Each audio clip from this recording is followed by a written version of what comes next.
Hello everyone. So let's do question number 3 of exercise 7.1.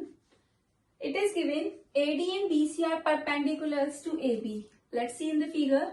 AD and BC are perpendiculars to AB. It means they make an angle of 90 degree. Show that CD bisects AB. Let's try to understand what we have to prove. We have to prove CD bisects AB. It means we have to show that OB is equals to OA. CD किसको bisect कर रही है? AB को.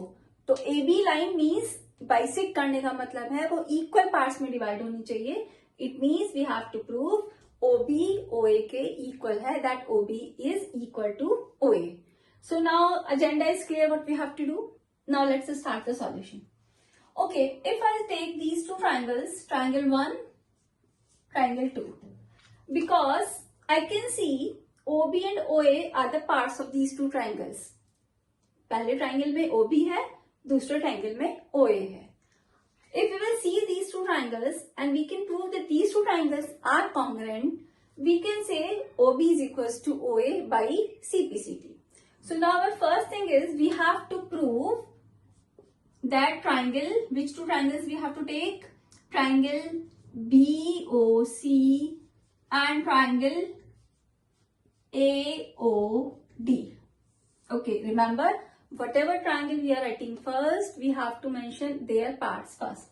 In triangle BOC, I can say angle OBC. OBC is this angle is equals to angle OAD by each is 90 degree. So this is given, but with the given we are writing the reason also that it is perpendicular, so it makes an angle of 90 degree. So each angle is 90 degree.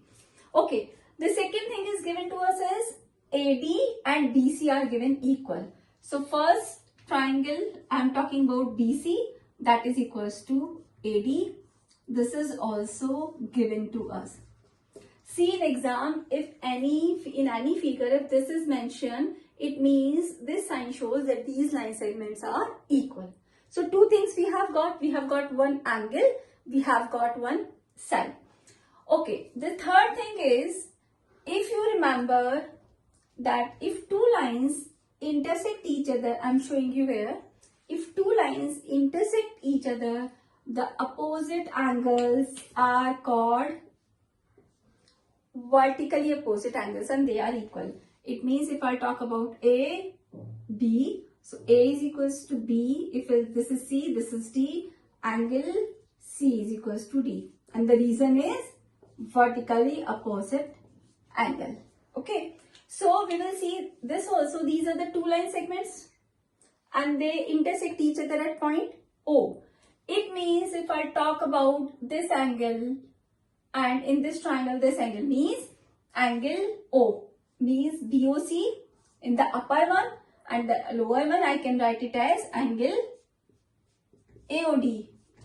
Why they are equal? Because they are vertically opposite angles.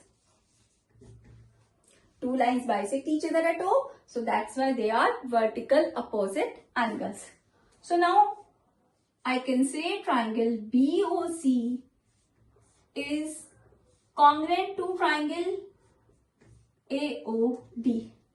Okay, one more thing I want to tell you. Don't get confused that if angle is given 90 degree, every time it will be RHS. Because for RHS, if I mention here RHS, what do you need? Right angle, we have that. Side, we have that. But the necessary third condition is hypotenuse. And hypotenuse here is this. Is the hypotenuse given equal?